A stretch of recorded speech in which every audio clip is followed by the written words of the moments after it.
Hello दोस्तों, कैसे हो आप लोग। मेरा नाम है दीपक और मैं स्वागत करता हूं अपने इस यूट्यूब चैनल थिंक सिविल में, जिसमें आज है 18 जुलाई 2024 और इसमें आज के जो द हिंदू और इंडियन एक्सप्रेस के जो भी न्यूज है उसको हम लोग एनालिसिस करने वाले हैं। तो चलिए टॉपिक को स्टार्ट करते हैं। टॉपिक को स्टार्ट करने से पहले मैं बता दूं क्या क्या इंडेक्स जो है उसके बारे में पहले देख लेते हैं कि हम लोग कौन कौन सी टॉपिक को इसमें जो है कवर अप करेंगे। ये सारे जो टॉपिक है वो सारे हम कवर अप करने वाले हैं। पहला है कर्नाटका बिल मैंडेट 50% का quota for local in management position.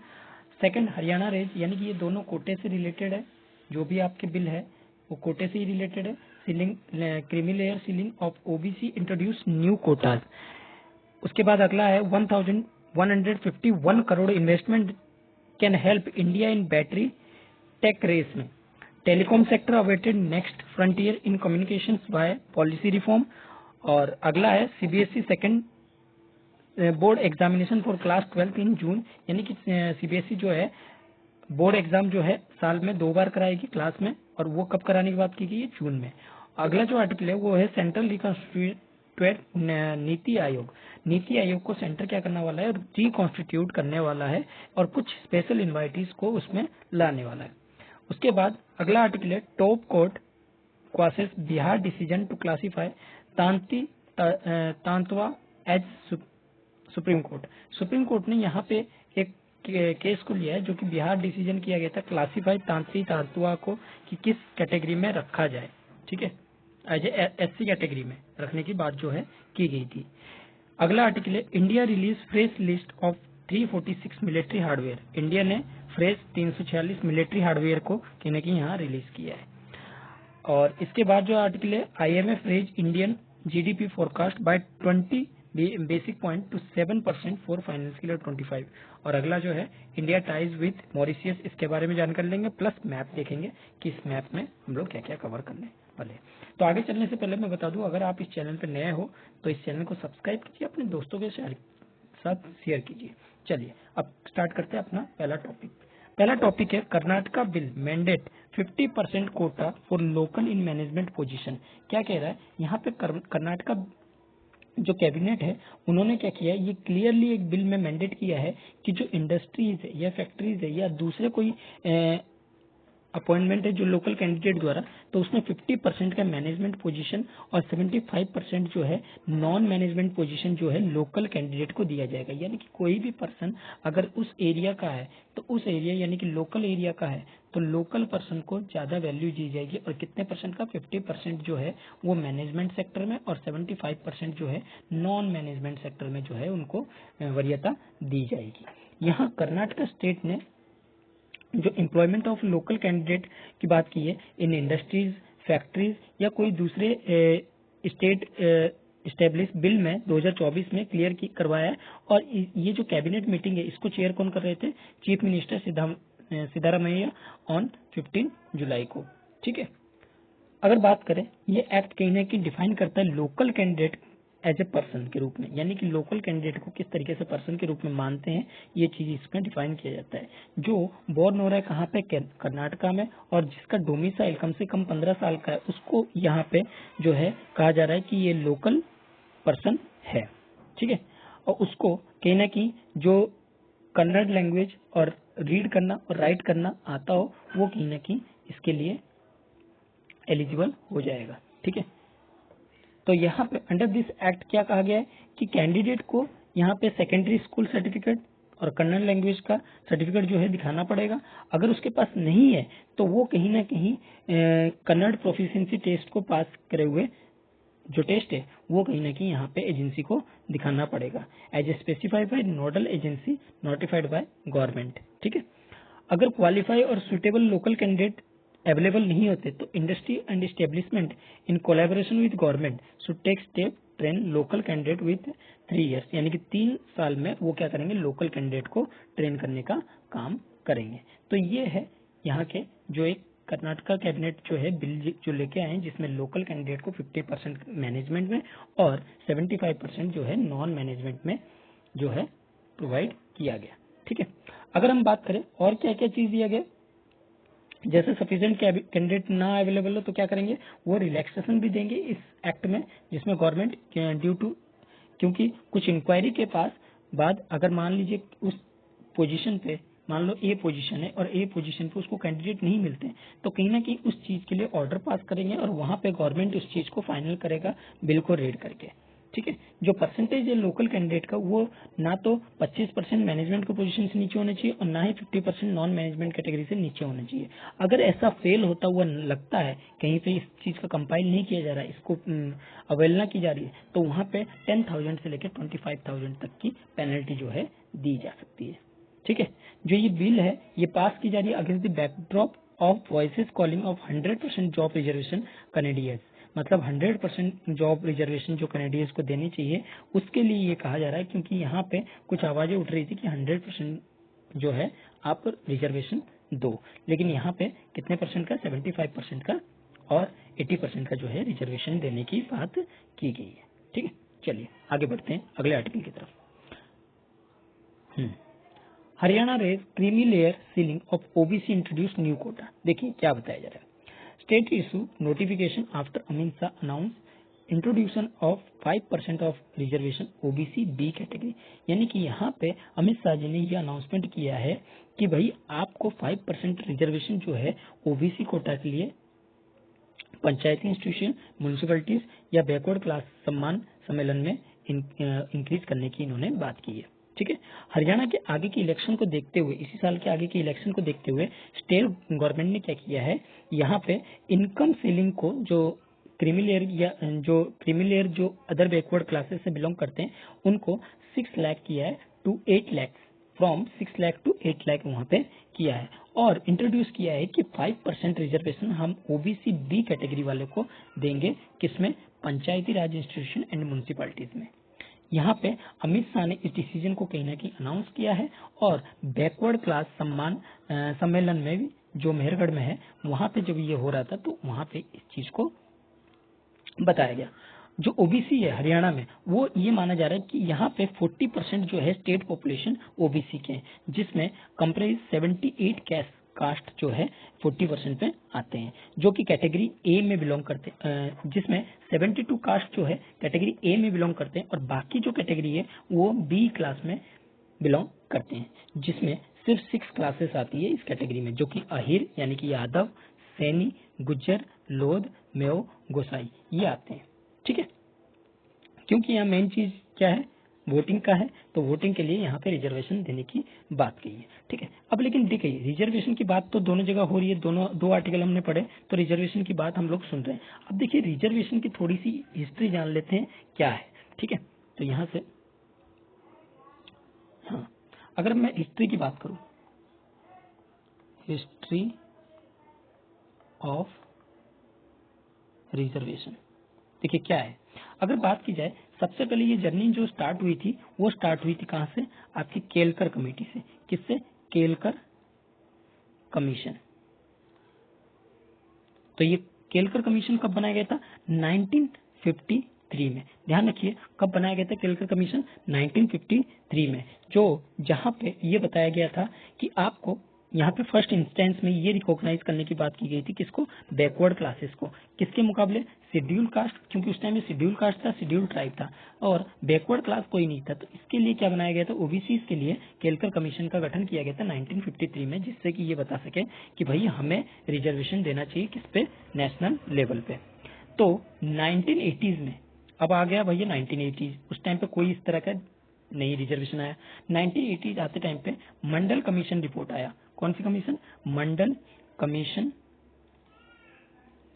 Report आया। ठीक है भाई, मंडल कमीशन रिपोर्ट आया और इसने एस्टिमेट किया कि ओबीसी पॉपुलेशन जो है वो 52% है और इसमें 1257 यानी कि 1257 कम्युनिटीज कहीं ना कहीं किस में आते हैं, आपके बैकवर्ड में आते हैं। तो इनको कहीं ना कहीं रिजर्वेशन देने की बात की गई। ठीक है, तो इस जो ये इनइक्वलिटीज है इसके लिए क्या किया गया कि भाई जो एग्जिस्टिंग कोटा है जो 22.5% का, उस टाइम पे 22.5% का, यानी कि 7.5 जो था वो एसटी के लिए था और एससी के लिए 15% का कोटा जो था वो दिया गया था। तो यहाँ पे इस रिजर्वेशन को कहीं ना कहीं इंक्रीज करने की बात की गई थी। ठीक है, और इंक्रीज कितना, 49.5% की एक्सटेंडिंग कहा गया था ओबीसी के लिए। लेकिन सेंट्रल गवर्नमेंट इसको इम्प्लीमेंट करती है पॉलिसी को, जिसमें बाद में कोर्ट के हिसाब से यहाँ पे सिर्फ 27% का जो है आपका रिजर्वेशन दिया जाना था, क्योंकि 50% सीलिंग से ऊपर नहीं बढ़ रहा है। ठीक है, तो यहाँ पे कितना परसेंट बढ़ाने की बात की गई, 49.5, यानी 27% जो है ओबीसी को आप रिजर्वेशन दे सकते हो यूनियन सिविल पोस्ट या सर्विस फॉर ओबीसी के लिए अंडर आर्टिकल 16 सब क्लोज 4 में। ठीक है, ये आर्टिकल नंबर है, ध्यान रखना, इसमें आप रिजर्वेशन दे सकते हो। तो और एजुकेशनल इंस्टीट्यूट की अगर बात करें तो एजुकेशनल इंस्टीट्यूट में 15 सब क्लोज 4 में आप दे सकते हो। ये हो गया यूनियन सिविल पोस्ट में, सिविल या सर्विस में। ठीक है, और ये हो गया एजुकेशनल पोस्ट यानी कि 15 सब क्लोज 4 में। ठीक है, उसके बाद यहाँ पे सुप्रीम कोर्ट का कुछ इंटरवेंशन होता है, जिसमें ये कहा जाता है कि भाई ओबीसी कोटा तो दे रहे हैं, लेकिन इसमें कैटेगरी वाइज क्या करो, डिवाइड करो, जिसमें एक क्रीमी लेयर को लेके आए और एक नॉन क्रीमी लेयर को लेके आए। ठीक है, एक क्रीमी लेयर एक नॉन क्रीमी लेयर को लाया गया, जहां पे क्रीमी लेयर को ये कहा गया जो अपर सेक्शन है यानी कि एडवांस सेक्शन है उसको ये बेनिफिशियरी नहीं मिलेगी। जो नॉन क्रीमी लेयर है यानी कि जो एडवांस कैटेगरी में नहीं आते उनको मिलेगी, यानी कि जिनकी इनकम 8 लाख से कम है। ठीक है, उनकी कुछ क्राइटेरिया है, आप लक्ष्मीकांत में पढ़ सकते हैं। तो उनके क्राइटेरिया के हिसाब से वो क्या कर सकते हैं, इस कैटेगरी में नहीं आते तो नॉन क्रीमी होती है और इनको कहीं ना कहीं रिजर्वेशन मिलना चाहिए। तो इसके तहत में उसके बाद जब केस 2018 में सुप्रीम कोर्ट में फिर गई, ठीक है, तो यहाँ पे 102nd अमेंडमेंट एक्ट आया जिसमें ये कहा गया कि भैया रिजर्वेशन जो है ओबीसी को, उसको आपको क्या करना पड़ेगा, एक कॉन्स्टिट्यूशनल स्टेटस देना पड़ेगा। कॉन्स्टिट्यूशनल स्टेटस मिला किसको, आपको 102nd अमेंडमेंट एक्ट को। ठीक है, और ये एनसीबीसी अभी एक स्टैट्यूटरी, अगर बात करें पहले कैसी थी, एनसीबीसी एक स्टैट्यूटरी बॉडी थी, किसके अंडर में काम करती थी, सोशल जस्टिस के अंदर, ministry of social justice and empowerment के अंदर काम करती थी। लेकिन अब इसको क्या हो गया, एक स्टैट्यूटरी कमीशन जो है, मतलब इसको एक आपका कॉन्स्टिट्यूशनली स्टेटस जो है प्रोवाइड कर दिया गया है। ठीक है, चलिए अब बढ़ते हैं आगे। ये हो गया, अगला क्या बताया जा रहा है, 1151 crore investment can help India in battery tech race. देखिए बैटरी आज के टाइम में इंपॉर्टेंट है, क्यों, आप अगर इलेक्ट्रिक व्हीकल लेके जाते हैं तो बैटरी वहाँ पे कहीं ना कहीं चार्जिंग के लिए चाहिए, बैटरी चाहिए, और घरों की इक्विपमेंट के लिए हमें कहीं ना कहीं बैटरी टेक की जरूरत है। तो इसके लिए 1151 करोड़ जो है इन्वेस्टमेंट करने की बात की जा रही है इंडिया में, जिसमें कि बैटरी टेक को कहीं ना कहीं आगे रख सकते हैं बाकी कंट्री में। एक स्ट्रेटेजिक इन्वेस्टमेंट की यहाँ पे बात की गई है, कितने साल में, ओवर 5 ईयर में, जिसमें इंडिया जो है इंटरनेशनली लीड करेगा डेवलपमेंट में एडवांस टेक्नोलॉजी के साथ, जिससे कि बैटरीज और इलेक्ट्रीफाइड व्हीकल जो है वो कहीं ना कहीं ठीक तरीके से ला सके इंडिया में। ठीक है, ये रिपोर्ट कहीं ना कहीं पब्लिश की गई है ऑटोमेटिव रिसर्च एसोसिएशन इंडिया के द्वारा, ARAI के द्वारा, और यहाँ पे कमीशन जो है प्रिंसिपल साइंटिफिक एडवाइजर जो है इसको कमीशन कर रहा है। ठीक है, गवर्नमेंट ऑफ इंडिया के साथ। अगर E mobility research and development road map की बात करें, ये कहीं ना कहीं ब्रेक डाउन हो रहा है कुछ नेसेसरी स्टेप से, जिसको कहीं ना कहीं अचीव करने की, एडवांस कैपेबिलिटी के साथ अचीव करने की जरूरत है, और कुछ डेवलपिंग टेक्नोलॉजी को कहीं ना कहीं यहाँ जानने की जरूरत है, किस तरीके से हमारी बैटरी टेक्नोलॉजी को आगे बढ़ाया जा सके, इसके बारे में जानकारी हमें होनी चाहिए। तो 4 ब्रॉड एरिया की बात की गई है, बकेट्स आर, जो कि यहाँ पे है एनर्जी स्टोरेज सेल की, इलेक्ट्रिक व्हीकल एग्रीगेट की, मटेरियल की एंड रिसाइकिल की, एंड चार्जिंग एंड रिफ्यूलिंग की बात जो है यहाँ पे की गई है। तो पहला क्या है, एनर्जी स्टोरेज सेल, सेकंड क्या है, इलेक्ट्रिक व्हीकल एग्रीगेट, और तीसरा क्या है, मटेरियल एंड रिसाइकिलिंग, एंड चौथा जो है चार्जिंग एंड रिफ्यूलिंग की यहाँ पे बात की गई है। हर एक बकेट को सब डिवाइड भी किया गया इनके प्रोजेक्ट के टाइमलाइन और रेंजिंग के हिसाब से, कितने 2 से 5 साल की रेंजिंग जो है, टाइम पीरियड जो है दिया गया है। ये रिपोर्ट जो है इंक्लूड करता है इनके कॉस्ट को, इनके कंपोनेंट को, और साथ ही साथ कितने एड अप हो सकते हैं 1151 करोड़ में, वो सारी चीजों को कहीं ना कहीं यहाँ पे एस्टिमेट करके बताएगा। ठीक है, ये जो एस्टिमेट है वो रिस्क इन्वॉल्व होती है, जिसमें प्रोजेक्ट रेंज जो होती है नील से लेकर हाई तक, यानी कि हम शुरुआत ही कर रहे हैं जीरो से, यहाँ पे डिग्री ऑफ रिस्क जो इन्वॉल्वमेंट है प्रोजेक्ट में वो कितना है बताया गया, नील टू हाई, मतलब जीरो से लेकर हाई तक भी जा सकता है। तो इसके लिए टेक्निकल इंस्टीट्यूशन कहीं ना कहीं पोटेंशियली रूप से स्पेसिफिक कंपोनेंट को कहीं ना कहीं डिलीवर करने का काम जो है करेगी और नेक्स्ट 5 ईयर में कोई ना कोई रोड मैप बनाएगी जिससे कि इंडिया को एक वर्ल्ड फॉरमोस्ट बैटरी मेकर के रूप में जाना जाए।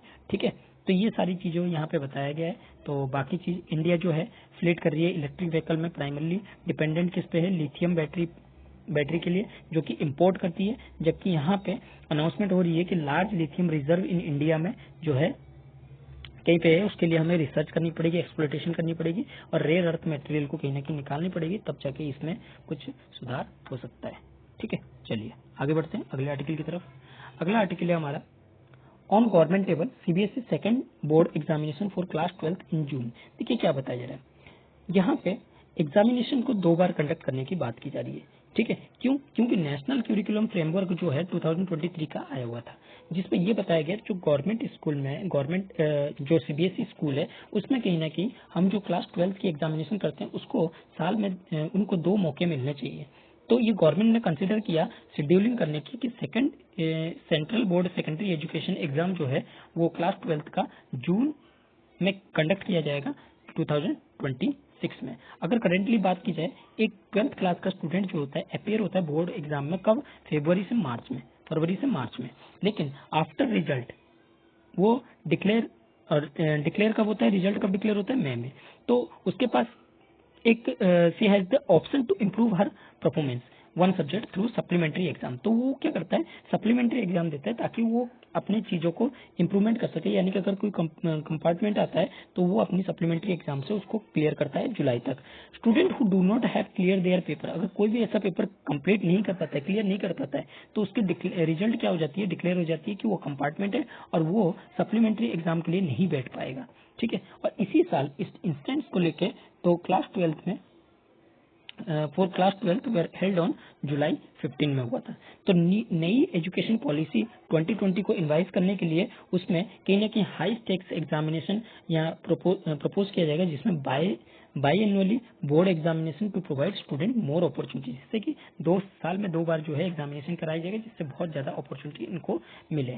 ठीक है, और एजुकेशन मिनिस्टर ने इस चीज को कहा है कि सीबीएसई इसके लिए पहले से ही प्रपोजल के लिए रेडी रहे और 2 बोर्ड एग्जामिनेशन पर ईयर जो है इम्प्लीमेंटेड होगा कब से, 2026 से।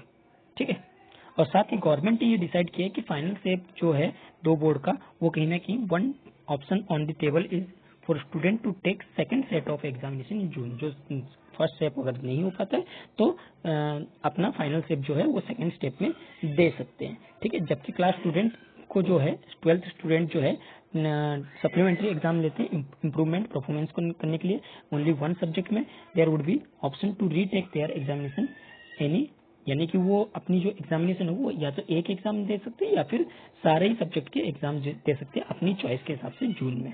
ठीक है, ये चीज निकल के आई है। सीबीएसई खुद भी ये चाहता है कि अराउंड 15 डेज के जो सेकंड सेट का एग्जाम हो वो कहीं ना कहीं 15 डेज में ही खत्म हो जाए, क्योंकि 1 मंथ उनको चाहिए कम से कम रिजल्ट को डिक्लेयर करने में। तो रिजल्ट को जो अनाउंस हो वो कम से कम अगस्त तक हो जाए, और जिससे कि बच्चे अगले क्लासेस में प्रमोट होकर एडमिशन या कॉलेज में प्रमोट होकर एडमिशन ले सके। ठीक है, the time needed to conduct the second board examination as well as schedule other entrance exams student would have take the evaluation load on the teacher। तो देखिए इस पे सबसे ज्यादा अगर लोड हो जाएगा, लोड किस पे जाएगा, टीचर के ऊपर, क्योंकि उसको इवेल्यूशन करना होता है। ठीक है, तो इसके लिए स्कूल जो है लोकेटेड किया जाएगा स्नो बाउंडेड एरिया में, जिसमें first set of exam board exam हो under propose 2 board exam system और can not be begin earlier. देखिए तो आगे क्या हुआ, अगर अभी की बात की जाए तो गवर्नमेंट ये एक्सपेक्ट करती है कि सभी स्टूडेंट कहीं ना कहीं ऑप्ट नहीं करेंगे कि सभी पेपर जो है सेकंड बोर्ड में एग्जाम में दिया जाए। तो एटमोस्ट ये हो सकता है कि बहुत सारे ऐसे करें कि 2 या 3 सब्जेक्ट के जो है एग्जाम दे।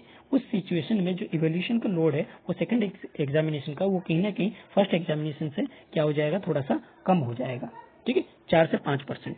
लेकिन अगर बात की जाए शुरुआती में फर्स्ट ईयर की, तो सीबीएसई यहाँ पे क्या कर रहा है, ऑफर कर रहा है स्टूडेंट्स को कि वो option to appear for second examination difficult paper in June. Difficult paper जो भी डिफिकल्ट लगता है उनको सेकंड पेपर में वो अपियर रहे, इसके लिए वो ऑफर भी दे रहा है।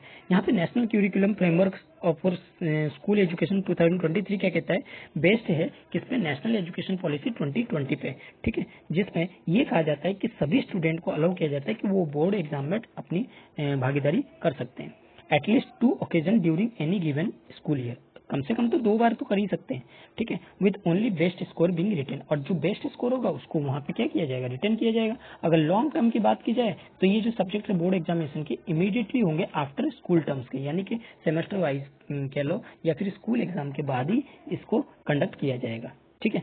तो ये सारी चीजों को कहीं ना कहीं यहाँ पे बताने की बात की जा रही है। चलिए आगे बढ़ते हैं। अगला आर्टिकल है सेंटर रिकॉन्स्टिट्यूट नीति आयोग।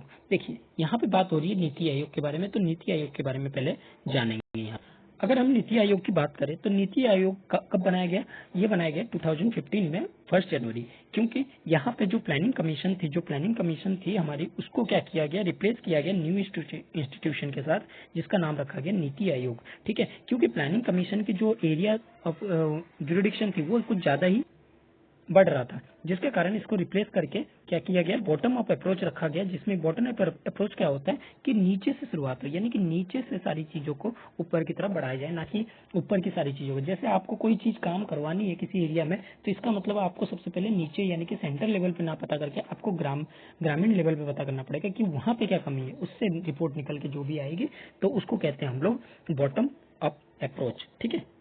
और यहाँ पे इसमें मैक्सिमम गवर्नेंस मिनिमम गवर्नमेंट की जो विजन है उसको कहीं ना कहीं यहाँ पे बनाने की बात की गई है, साथ ही साथ कोऑपरेटिव फेडरलिज्म को इंश्योर करने की बात की गई है, ठीक है, नीति आयोग के द्वारा। अगर नीति आयोग की कंपोजिशन की बात करें तो इसके चेयरपर्सन कौन होते हैं, इसके जो चेयरपर्सन होते हैं वो होते हैं आपके पीएम, प्राइम मिनिस्टर होते हैं, और वाइस चेयरपर्सन कौन होते हैं, वाइस चेयरपर्सन जो भी पीएम के द्वारा अपॉइंटेड किया जाता है, पीएम द्वारा अपॉइंटेड होते हैं, ठीक है, अपॉइंटेड होते हैं, ठीक है। अगर गवर्निंग काउंसिल की बात की जाए तो गवर्निंग काउंसिल कौन होते हैं, चीफ मिनिस्टर जो होते हैं सभी स्टेट के जो चीफ मिनिस्टर और लेफ्टिनेंट गवर्नर होते हैं यूनियन टेरिटरी के, ये सारे हमारे क्या होते हैं, गवर्निंग काउंसिल होते हैं। और रीजनल काउंसिलिंग किसे कहते हैं, रीजनल काउंसिलिंग भी होती है जिसमें एक स्पेसिफिक रीजनल इशू से लेके रिलेटेड जो एड्रेस होगा उसको कहीं ना कहीं चीफ मिनिस्टर या लेफ्टिनेंट गवर्नर जो है वो इन्वाइट कर सकता है, इनके साथ मिलके जो प्राइम मिनिस्टर है वो यहाँ पे नॉमिनी कर सकता है, ठीक है। और साथ ही साथ इसमें एडहॉक मेंबरशिप होते हैं 2, और एक्स ऑफिशियल मेंबरशिप होते हैं, चीफ एग्जीक्यूटिव ऑफिसर होते हैं, और स्पेशल इन्वाइटीज होते हैं। और स्पेशल इन्वाइटीज के बारे में यहाँ पे हम लोग कहीं ना कहीं बात करेंगे, ठीक है। अगर नीति आयोग की बात करें, ये टीम इंडिया हब कहलाता है, एक्ट एज इंटरफेरेंस किसके बीच में, स्टेट और सेंटर के बीच में टीम इंडिया हब कहलाता है। अगर पूछे जाए क्वेश्चन कि टीम इंडिया हब किसको कहा जाता है, तो नीति आयोग हब को कहा जाता है, क्योंकि यहाँ पे स्टेट और सेंटर की जो इंटरफेस है उसका काम ये करता है, और साथ ही साथ नॉलेज और इनोवेशन हब भी प्रोवाइड करता है, ठीक है, ये सारे काम है। तो ये सारी चीजें, कुछ ऑब्जेक्टिव भी जान लेते हैं। इसका ऑब्जेक्टिव क्या है कि कोऑपरेटिव फेडरलिज्म बनाना, क्या करना, कोऑपरेटिव फेडरलिज्म की तरह काम करना, ठीक है। और क्या करना, विलेज लेवल पे काम करना, विलेज लेवल पे, यानी कि प्रोवाइड जो भी अपॉर्चुनिटी वगैरह मैकेनिज्म वगैरह डेवलप करनी है वो आपको नीचे के लेवल से। और साथ ही साथ आपको नेशनल सिक्योरिटी का भी ध्यान रखना है, नेशनल सिक्योरिटी का, ये नहीं कि आप भैया लेवल पे नीचे के लेवल पे काम करें या ऊपर के लेवल पे काम करें और बीच वाला को छोड़ ही दिए, तो उससे नेशनल इंटीग्रिटी कहीं ना कहीं या नेशनल सिक्योरिटी कहीं ना कहीं हैम्पर ना हो, ठीक है। ये सारी चीजें कहीं ना कहीं यहाँ पे रहती है। चलिए अब आते हैं टॉपिक पे, क्या कह रहा है, गवर्नमेंट ने यहाँ पे ट्यूसडे को रिकॉन्स्टिट्यूट किया नीति आयोग को, जिसमें जो नंबर ऑफ स्पेशल इन्वाइटीज थे वो पहले कितने थे, 5 थे, कितने थे, 5 थे, और उस 5 को बढ़ा के कितना कर दिया गया, आपके यहाँ पे 11 कर दिया गया। और 5 में कौन कौन से थे, एक तो एक्सपर्ट्स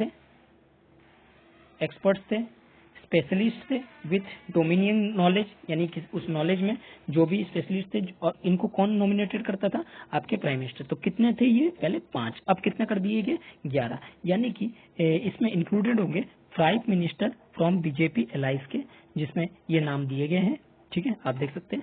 और यहाँ पे प्राइम मिनिस्टर जो पीएम है वो क्या रहेंगे, चेयरपर्सन रहेंगे, और इकोनॉमिक्स सुमन के बेरी को कंटिन्यू करना होगा vice chairperson of NITI Aayog के रूप में। तो यहाँ पे ये बताया गया है, ठीक है।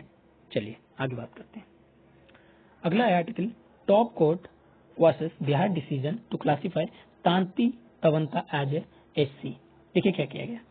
यहाँ पे सुप्रीम कोर्ट ने मंडे को एक रूल दिया जिसमें ये state can not make change the schedule caste list. जो पब्लिक जो आपके स्टेट जो है वो बिल्कुल भी शेड्यूल कास्ट यानी कि एससी लिस्ट को जो पब्लिश है आर्टिकल 341 में उसको चेंज नहीं कर सकते, क्योंकि वो कॉन्स्टिट्यूशनली और क्वास्ट नहीं कर सकते 2000 was the 2015 Bihar government notification category Tanti Tantwa community schedule caste को। ठीक है, इसको कौन कर रहे थे? इसको जो बेंच है, जो हमारी चीफ जस्टिस विक्रम, जो बेंच ऑफ जस्टिस कौन से विक्रम नाथ और प्रशांत कुमार, इन्होंने कहा कि पटना हाई कोर्ट जो है इस चीज पे सीरियस एरर कहीं ना कहीं यहाँ पे देख रही है और notification on complete wrong premise without referring article 341 constitution, यानी कि 341 का रेफरेंस लिए बिना ही इन्होंने कहीं ना कहीं रॉन्ग कंप्लीटेशन यानी कि एक नोटिफिकेशन जो है कंप्लीटली दिया है। ठीक है, तो यहाँ पे स्टेट गवर्नमेंट ने, कोर्ट ने यहाँ स्टेट गवर्नमेंट से कहा कि नो कॉम्पिटेंसी और authority tinker with list of schedule caste publish in, जो भी आर्टिकल 341 में प्रोड्यूस है उसको कहीं ना कहीं अथॉरिटी यहाँ पे चेंज नहीं कर सकती। जो कॉन्स्टिट्यूशन है या डायरेक्ट है वो कहीं ना कहीं रिवर्ट कर सकती है इसके ओरिजिनल कैटेगरी को, जिसमें एक्सट्रीम बैकवर्ड क्लास के लोग जो है वो आते हैं। ठीक है, बेंच ने फर्दर डायरेक्ट दिया कि इस तरह की पोस्ट जो है शेड्यूल कास्ट कोटा की उसको कहीं ना कहीं फिल करना चाहिए मेंबर ऑफ तंतवा कम्युनिटी से। ठीक है, और इनको भी बेनिफिट जो है वो मिलना चाहिए 1/7/2015 के हिसाब से, यानी कि रेट्रोस्पेक्टिव देने की बात की गई है। ठीक है, सुप्रीम कोर्ट ने यहाँ पे और भी क्या कहा कि स्टेट्स जो है इसको कहीं ना कहीं मिसचीफ को माफ नहीं करेगी और ये जो डिप्राइव मेंबर्स है शेड्यूल कास्ट के उसको भी कहीं ना कहीं यहाँ पे 341 आर्टिकल में कहीं ना कहीं रखा जाएगा और कॉन्स्टिट्यूशन के एक सीरियस इशू के रूप में देखा जाएगा। तो ये सारी चीजों को कहीं ना कहीं इंक्लूड करने की बात की गई है। आप ये ध्यान रखना कि सुप्रीम कोर्ट जो लिस्ट है वो कौन से आर्टिकल 341 में। ठीक है, चलिए आगे बढ़ते हैं। India release fresh list of 346 military hardware. यहाँ पे 346 जो मिलिट्री हार्डवेयर स्ट्रेटेजिक जो इंपॉर्टेंट सिस्टम है या वेपन्स है उसको कहीं ना कहीं यहाँ पे स्टेट रन, जिसमें स्टेट रन डोमेस्टिक मैन्युफैक्चरिंग होता है after ban in their importing kick staggered timeline. तो इनको कुछ टाइमलाइन देखिए, इनको फ्रेश लिस्ट को क्या किया गया है, इसको अनाउंस किया गया है। ठीक है, डिफेंस मिनिस्टर ने ये कहा कि 12,300 आइटम्स को ऑलरेडी इंडिजीनियस मतलब घर में ही बनाया जा रहा है लास्ट 3 ईयर से, जिससे कि हमारे डोमेस्टिक डिफेंस इंडस्ट्री को कहीं ना कहीं क्या मिलेगी, बूस्ट मिलेगी। जो 5वीं पॉजिटिव इंडिजीनियस लिस्ट है ये कौन सी है, आपकी 5th पॉजिटिव इंडिजीनियस लिस्ट है जिसमें 346 आइटम्स को कहीं ना कहीं यहाँ पे नोटिफाई किया गया है और प्रोड्यूस कौन कर रहा है, डीपीएसयू। ठीक है, तो ये इसको प्रोड्यूस कर रहा है और अगर मेजर बूस्ट देखें तो आत्मनिर्भर की तरफ बढ़ रहा है डिफेंस और मिनिमाइज कर रहा है इतने इम्पोर्टेंट डीपीएससी द्वारा। ठीक है, तो यहाँ पे कहीं ना कहीं प्रोडक्शन इंक्रीज हो रहा है। आप देख सकते हैं किस तरह से हम आत्मनिर्भर भारत की तरफ हम बढ़ रहे हैं। तो ये आप एक आंसर राइटिंग के तौर पे भी लिख सकते हैं। ठीक है, चलिए अगला article, India ties with Mauritius have blossom into robust partnership. क्या बताया जा रहा है, यहाँ पे बात की जा रही है इंडियन ओशियन रीजन में कि किस तरीके से हम अपने पार्टनरशिप को, जो पार्टनरशिप किसके साथ, मॉरिशियस के साथ स्ट्रॉन्ग कर सके। तो यहाँ पे first 2 external affair minister Jaishankar ने ये कहा है कि जो पहले दिन की 2 दिन की विजिट है मॉरिशस की वो ट्यूसडे को की गई और यहाँ पे कहीं ना कहीं इसको मजबूत करने की बात जो है की जा रही है। ये हमें एक अपॉर्चुनिटी देगा जिससे कि हम अंडर वेयरिंग कमिटमेंट कर सके स्पेशल और पार्टनरशिप रह सकते हैं मॉरिशस के। ठीक है, इंडिया की जो टाइज है मॉरिशस के साथ वो कहीं ना कहीं ब्लॉसम कर रही है कहाँ पे, रोबस्ट तरीके से और मल्टीफेसेटेड पार्टनरशिप, यानी कि अलग अलग तरीके से हमारे यहाँ पे ब्लॉसम कर रही है। जो बायलैटरल रिलेशनशिप है मॉरिशस के साथ वो कहीं ना कहीं एक रोल मॉडल की तरह काम कर रही है कि इंडिया सक्सेसफुली डेवलपमेंट कोलैबोरेशन करेगा इनके साथ। इंडिया कहीं ना कहीं कमिट कर सकता है, कर चुका है, कमिटेड है कि वो स्ट्रेंथन करेगा इसकी क्रिटिकल पार्टनरशिप को और future of Indian ocean region को, यानी कि इंडियन ओशियन रीजन को कहीं ना कहीं, तो इंडियन ओशियन रीजन को कहीं ना कहीं यहाँ पे स्ट्रेंथन करने की बात की जा रही है। साथ ही साथ यहाँ development partnership, defence, maritime corporation, economical, trade right, people to people link को भी कहीं ना कहीं इंक्रीज करने की बात हो रही है।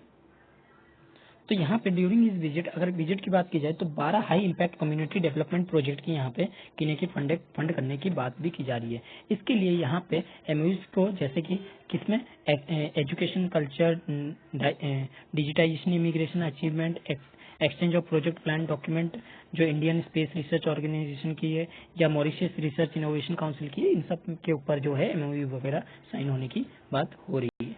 इंडिया ने रॉयल्टी पेमेंट जो है चेक करने की बात की है, पेड करने की बात की है, जिसमें कि MOU 1.3 million toward revenue earn from the sale of Mauritius nautical chart produced by the Indian Mauritius joint hydrographic service से जो भी इनका रॉयल्टी है वो कहीं ना कहीं बांटने की बात की गई है। ठीक है, तो ये सारी चीजें कहीं ना कहीं हमारे इंडिया और मॉरिशियस की जो रिलेशनशिप है उसको बढ़ाने की बात करता है। ठीक है, चलिए आगे बढ़ते हैं। आप मॉरिशियस का मैप देख सकते हैं, ये है। ठीक है, ये इसके पोर्ट लुइस जो है कैपिटल है। ठीक है, आप इसकी नदियां देख सकते हैं, ग्रैंड, क्वेस्ट, लेक बोकास, वेकोआस, वेकोआस। ठीक है, और ये कहाँ पड़ता है ये चीज भी आप जो है देख सकते हैं। ठीक है, मेडागास्कर के बगल में। ये मैपिंग जो है आपको याद रखनी है। ठीक है, इंपॉर्टेंट चीज जो है आपको ध्यान रखनी है। चलिए आगे बढ़ते हैं। अगला आर्टिकल है आईएमएफ ट्रेज India GDP forecast by 20 basis point to 7% financial. देखिए यहाँ पे कुछ ज्यादा इंपॉर्टेंट चीज नहीं है, यहाँ पे आईएमएफ की बात की गई है। तो ये जो चीज रही है तो ठीक है कि किस तरीके से वर्ल्ड इकोनॉमिक आउटलुक जो है ग्रोथ रेट को बता रहा है, ये बात रही है। लेकिन यहाँ पे मेन चीज है इस आर्टिकल को जानने के लिए हमें आईएमएफ को जानना जरूरी है। तो आईएमएफ से रिलेटेड जो भी टॉपिक है वो यहाँ पे हम लोग बात करेंगे। तो चलिए स्टार्ट कर। अगर आईएमएफ की बात करें तो ये 190 कंट्रीज का ब्लैंक पेज ले लेते हैं। ये 190 कंट्रीज का ग्रुप है। ठीक है, मेंबर कंट्रीज है इसमें, जिसमें कि आईएमएफ एग्जीक्यूटिव बोर्ड के रूप में प्रोपोर्शन यानी कि फाइनेंशियली इंपॉर्टेंस रखता है। ठीक है, और मोस्ट पावरफुल कंट्री जो कि ग्लोबल इकोनॉमी से कहीं ना कहीं मोस्ट वोटिंग पावर भी यहाँ पे रखते हैं, वोटिंग पावर। ठीक है, अगर इसके ऑब्जेक्टिव की बात करें तो ऑब्जेक्टिव क्या है, ग्लोबल मॉनेटरी कॉर्पोरेशन को कहीं ना कहीं आगे बढ़ाना, फाइनेंशियल स्टेबिलिटी को बनाए रखना, इंटरनेशनल ट्रेड को फैसिलिटेट करना, पॉवर्टी को रिड्यूस करना,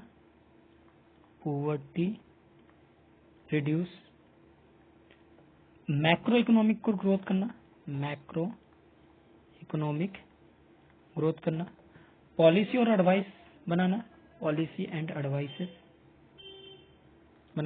ठीक है, और एक्सचेंज रेट को प्रमोट करना। ठीक है, ये सारी कुछ चीजें हैं। ठीक है, 3 क्राइटेरिया जो ये सारी चीजें जो है बनाए गए। अगर आईएमएफ की थोड़ी हिस्ट्री की बात करें आईएमएफ की, तो ये सबसे पहले तो फंड के रूप में जाना जाता था। और ये किससे बना है, ब्रेटन वुड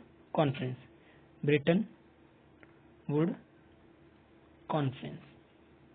ठीक है, ब्रेटन वुड कॉन्फ्रेंस के रूप में कब, 1944 में। ठीक है, यूनाइटेड स्टेट में। अगर यहाँ पे अगर कोई कंट्रीज एलिजिबल नहीं है मेंबरशिप के लिए इंटरनेशनल बैंक के लिए फॉर रिकंस्ट्रक्टिंग डेवलपमेंट के लिए, मतलब आईबीआरडी के, तो unless they have member of, तो वो किसका मेंबर हो सकता है, आईएमएफ का। ठीक है, तो ये चीज जो है। चलिए अगर बात करें, ब्रेटन वुड सिस्टम कहीं ना कहीं कोलैप्स कर गई थी, क्योंकि यहाँ पे फिक्स एक्सचेंज रेट सिस्टम था जो 1971 में कोलैप्स कर गई थी। और यहाँ पे आईएमएफ ने कहीं ना कहीं प्रमोट किया था किस सिस्टम को, फ्लोटिंग एक्सचेंज रेट को। फिक्स एक्सचेंज रेट से किस में आ गया था, फ्लोटिंग एक्सचेंज रेट के चीज में आ गया था। ठीक है, तो ये चीजें थी। और उसके बाद ग्लोबल इकोनॉमिकल क्राइसिस जो 2008 में हुआ था, तो यहाँ पे कहीं ना कहीं एक सर्विलांस का काम किया था आईएमएफ ने। ठीक है, जिससे कि इंटरकनेक्टेड कर सके पूरे कंट्रीज को। तो ये सारी चीजें कुछ इंपॉर्टेंट थी। तो आई होप कि आपको ये समझ आया होगा। चलिए आगे बढ़ते हैं।